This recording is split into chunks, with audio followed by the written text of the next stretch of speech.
Am I the a-hole for calling a woman a psycho for leaving a Bluetooth tracker in my car after our first solo date? My 42 wife passed away 2 years ago. We had been together since 1999. I was broken for a while and probably clinically depressed. I never sought treatment or anything. I was just not okay. I have recently decided that I am done being alone, so I asked my friends and family if they knew anyone that I might be interested in getting to know. I have never used online dating, and I only had one girlfriend before I met my wife, so I am not exactly an expert at how to date. My friend's wife said she knew a nice woman, and I agreed to go on a double date with them and her. I thought it went well, and I said I would like to see her again. We agreed to go for dinner and see Anastasia. I picked her up at her apartment, and once again I had a nice time.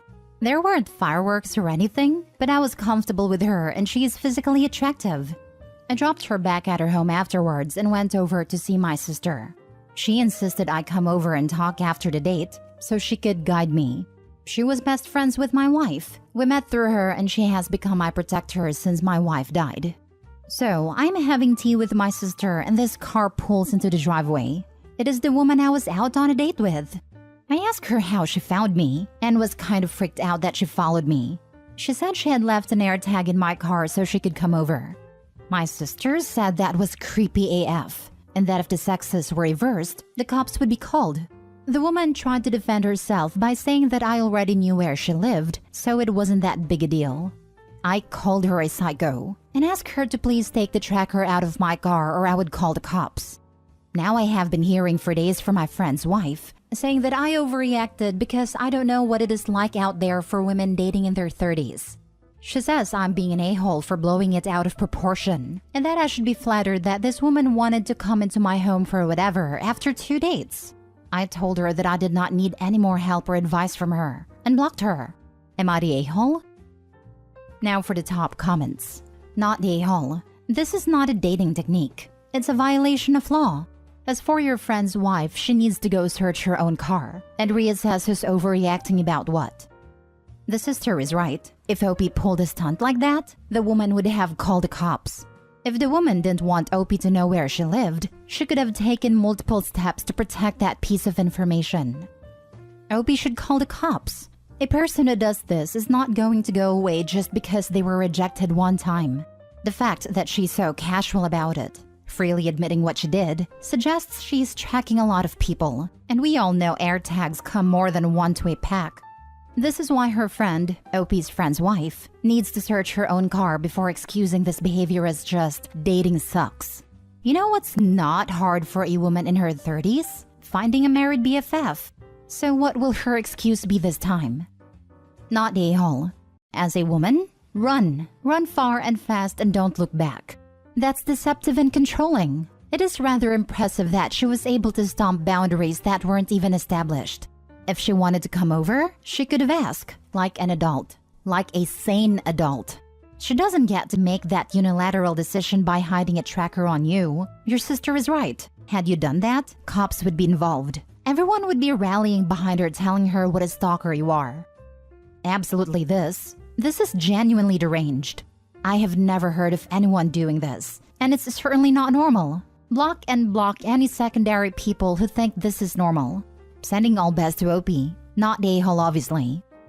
Not the a-hole. Straight up. It is a lot more dangerous to date as a woman than as a man. That's factual. But there is no rational reason she would have left a tracker in your car. There is no rational reason for her to track you so she could see where you were / who you were with. An AirTag in her purse so her friends can track her? Absolutely reasonable and rational.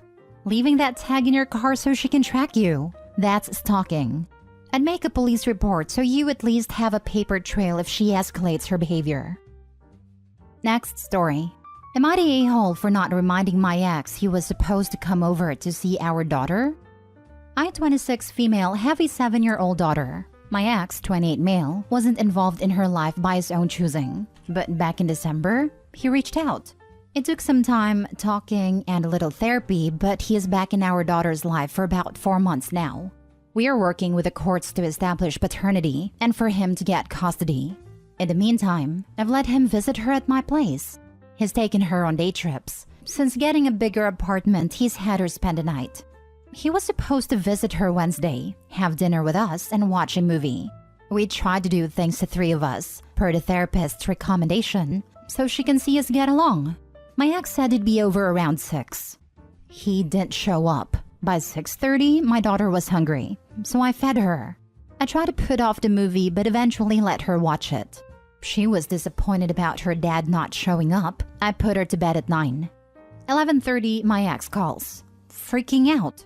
He said he forgot we were supposed to have dinner. He only remembered because his girlfriend came home from work and asked how everything went. Rather than apologizing, he got mad at me and asked why I didn't call him. I said I'm not going to chase him down. I already spent 9 months doing that when I was pregnant, begging him to be in her life. I'm not going to do that now. It's up to him to make an effort and remember the stuff. We had therapy the next day and she's on my side. However, my ex insists that I should have called. I'm frustrated that he hasn't tried to apologize to our daughter. My mom said that I should have called. Am I the a-hole? Not the a-hole. This really shows where ex's priorities lie. In no version of reality are you responsible for reminding him about a date with his daughter. Interesting that the ex-girlfriend remembered and he didn't. Wants women to do all the emotional work of remembering and reminding. Your mom was taught to carry that load, and she can learn that, no, it is not healthy for any of us if men don't learn to remember on their own. Not the a-hole. Not the a-hole. He's just mad his new girlfriend saw him for the deadbeat father that he is. Ignore your mom. Listen to your therapist.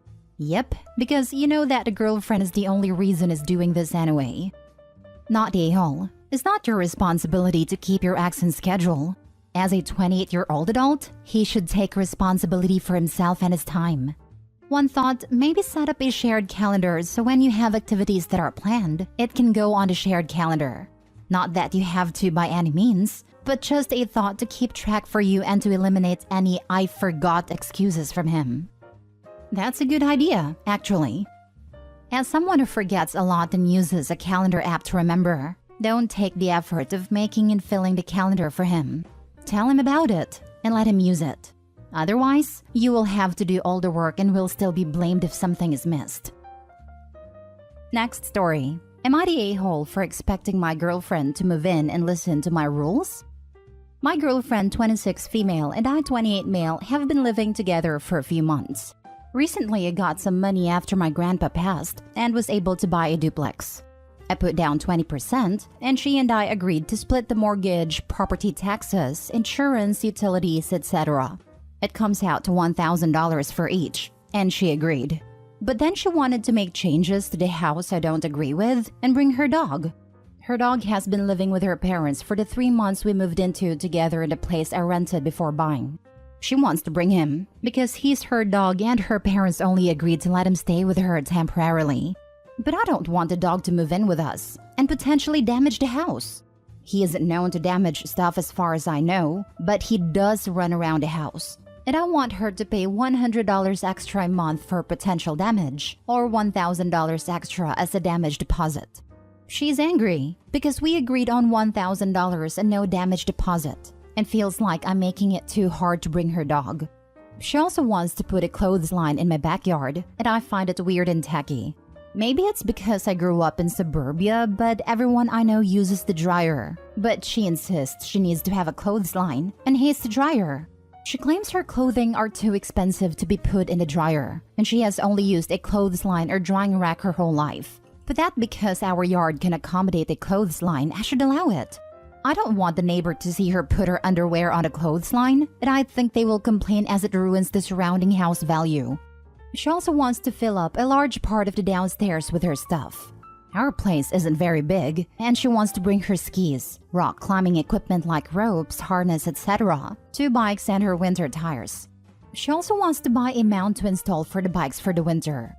She doesn't have many other things like clothes, but we don't have a big basement. It's like a half basement, and she wants to put her stuff downstairs.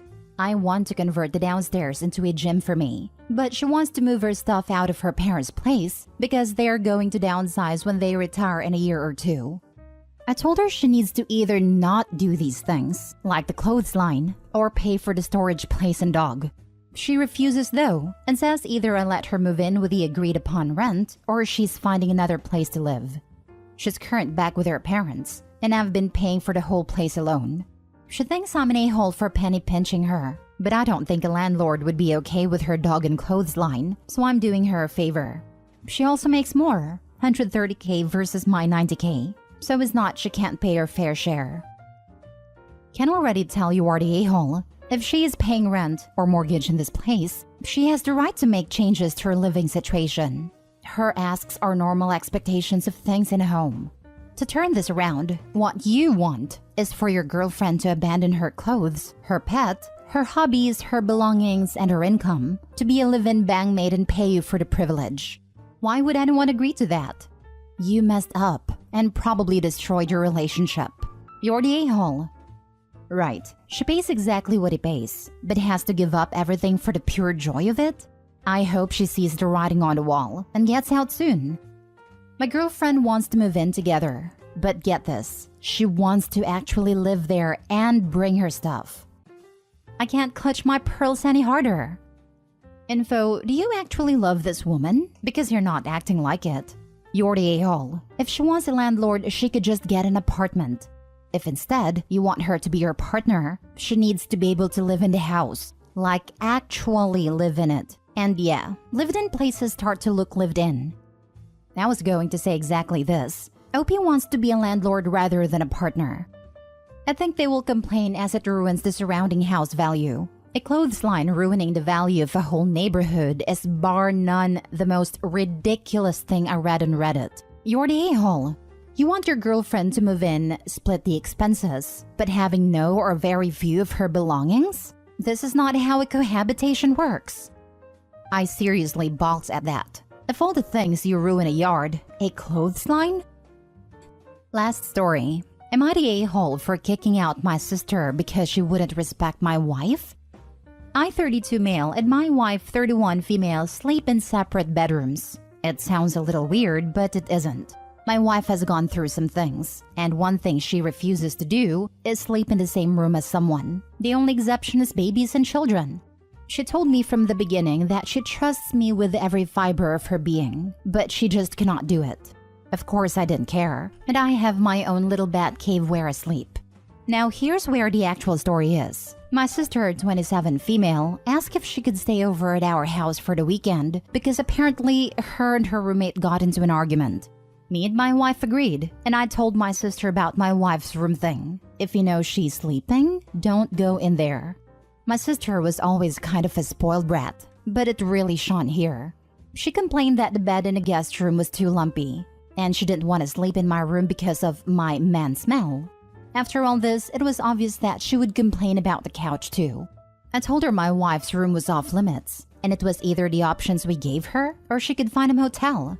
She agreed and everything seemed fine until I woke up at 3 in the damn morning to my wife yelling, along with my sister.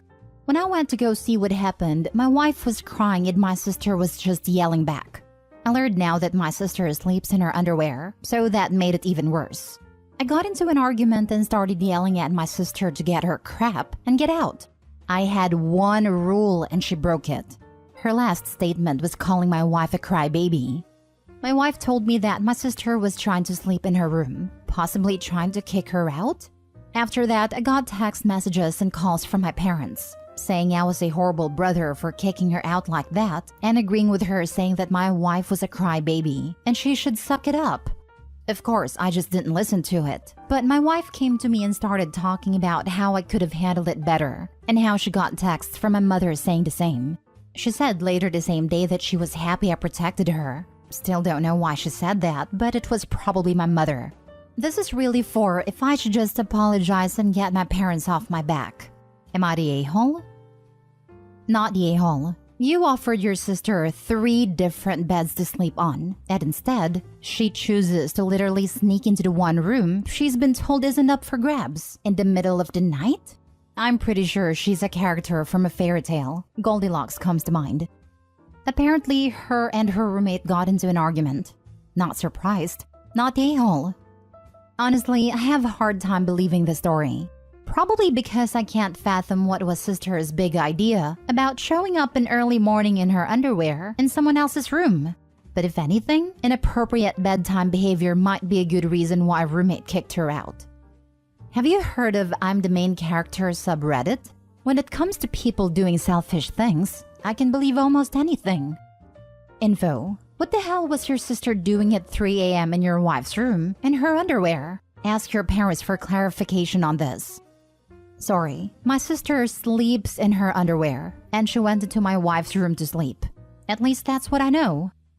Even though a person was already in the bed? That makes no sense. Talk to your parents properly because sister might be making stuff up. Your sister is absolutely unhinged. Your wife's trauma doesn't even play into this. It is baffling beyond comprehension that someone would climb into bed with someone else without being invited in the middle of the night? Half naked? Not the a-hole. I would be absolutely screaming. Yeah, I don't have hang-ups about sleeping in someone else's presence, and I'd start screaming too. I really don't think there's an innocent explanation for a grown adult crawling into bed with another grown adult who said they don't want her there.